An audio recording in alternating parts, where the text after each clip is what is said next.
Lexis King, the former Brian Pillman Jr., was on the Insight with Chris Van Vliet podcast this week. And him and Chris had a good old talk about Brian's debut in NXT and some of the changes that he's made, including the name itself, King, taken from his stepdad, Lexis, from his older stepsister, Alexis, and the throne, and just all the different things that have been going on and the transition that was made. And we've covered it here on the show before, but one thing that we haven't talked about, something that Lexis has not gone into great detail about quite yet, were the things that made him decide to move on from AEW. Now, I do think it was a situation where his contract was not going to be renewed, or he didn't get that call from Tony saying, hey, we'd like to renew your contract.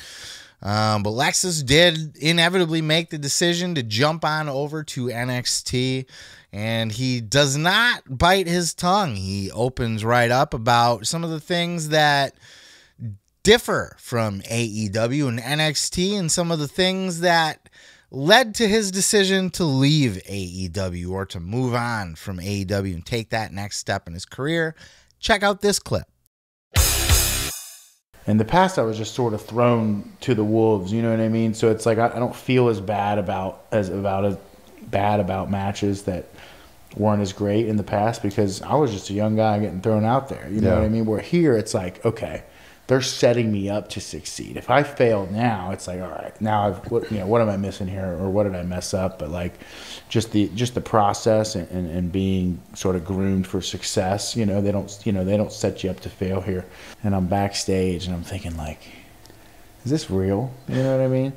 I spent, and this isn't a knock on anybody, but I spent so many months of my career at the previous company just second guessing myself, like, am I really any good? Am I worth it? A lot of self-doubt.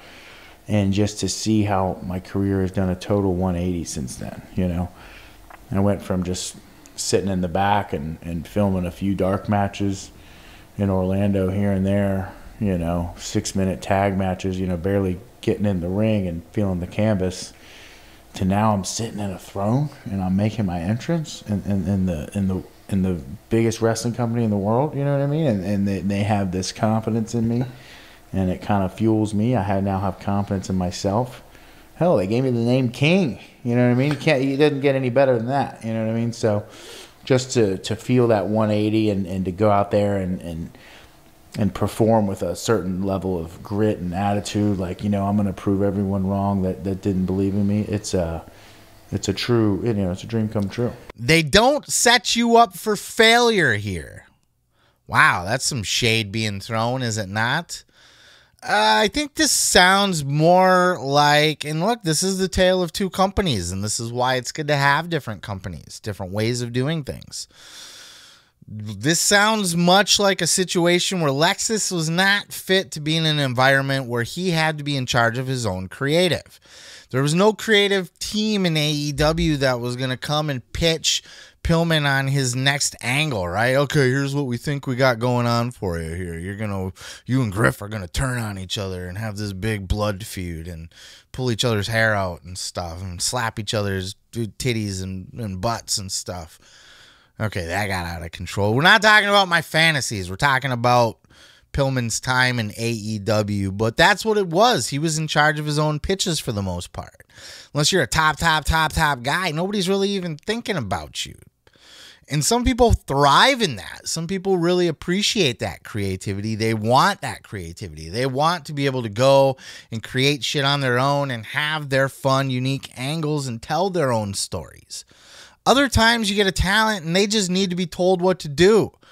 Like a football player. Put me in, coach. Tell me what play to run and I'll run it. Some people just want to be the best wrestler that they can be, the best piece in the machine that they can be, and just let you run them as you see fit. And that seems to be his whole approach. That's a lot of what he talked about here, was liking the idea of just being the best dirtbag rock star type character that he, whatever he's trying to do over there, be the best version of that, and then WWE will use you as that character in their stories that they tell. Certainly it's a machine all over there. He even got into the, when the throne comes out, he talks, there's like a couple people that it's their job to just make sure the throne comes out properly, right? It's like on a pulley system or some shit like that. He said, like, there's people they pay to just do that. It's a different place. NXT, WWE, it's overly produced. It's you show up and you read the script you were handed, essentially. Now I'm sure, especially if you're a top guy over there is some creative freedom. But for the most part, you are a piece in their machine, and they're just running their machine, and they're going to use you the best way that they feel that they can. But that's where a lot of these people start to get grumpy and feel like they're not being used right, or not being used to their full potential. They're not being heard when they're pitching their stories. These are the things that people get disgruntled about that want to leave the WWE. But it works the same way, so as it could be refreshing for people like them to now come over to AEW and be able to pitch their own stories, get them heard, get them on TV for the most part. There's just as many people on the other side who are like, yeah, I'm not really that creative of a person. I'm a good wrestler. I'm a good talent. I'm a good hand.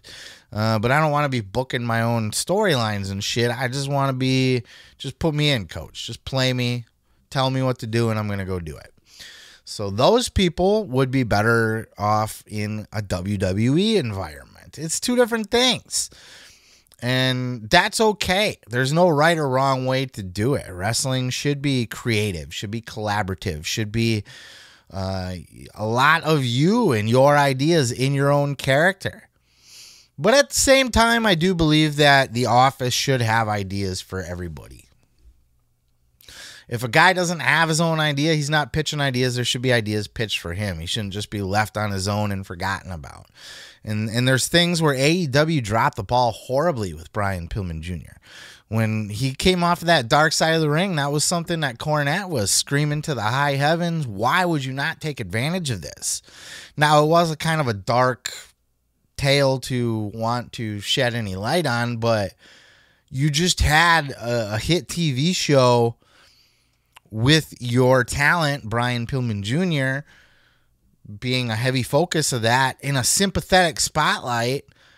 You could really take that and run with that. You could put him in it, and they did a little bit. They had him do that little thing with MJF, and MJF took his shots at him, but they could have did more with that, and they didn't. They just dropped the ball, and Pillman just sank right back to obscurity with Griff Garrison, the Varsity Blondes, ooh, and that was it.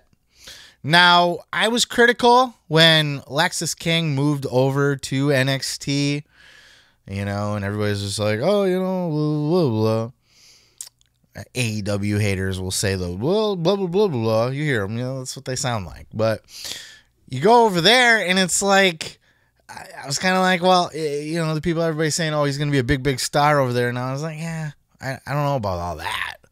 I think...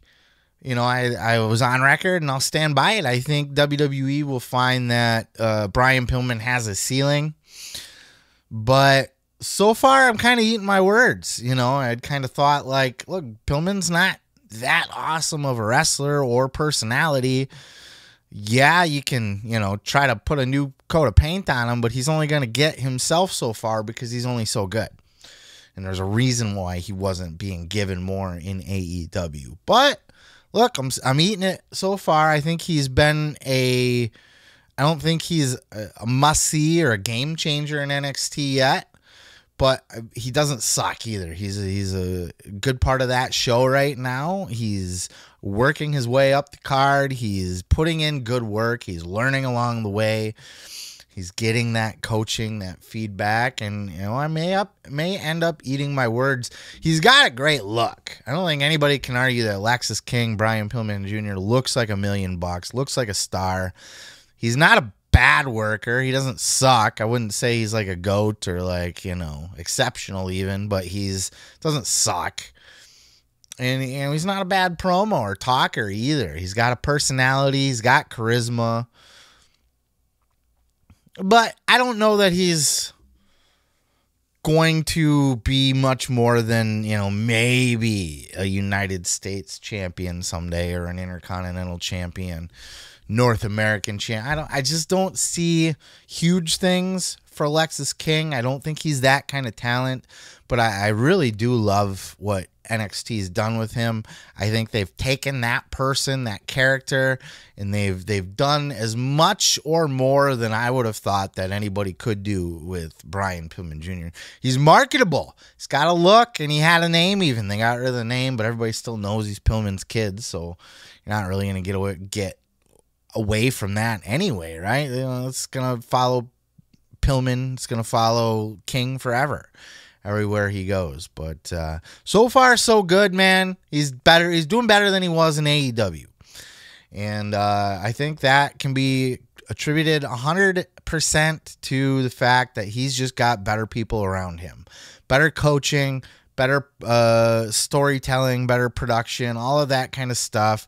They took this guy who had this raw piece of talent, and they are molding him, and they're doing things with him, around him.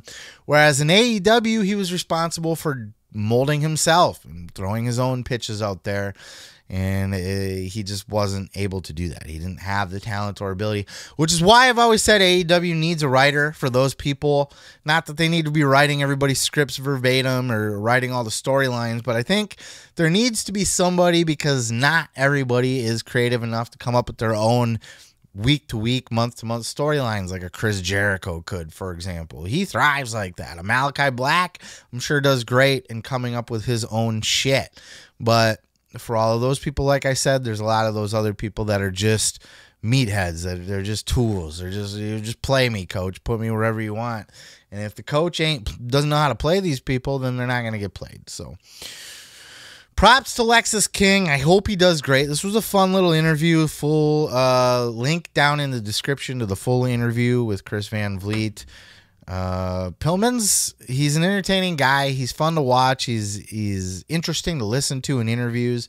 We'll see what his future holds. I still think he's not as great as a lot of people give him credit for, but look, man, what do I know? I'm just a guy yelling at my microphone in the basement. I'll leave it there.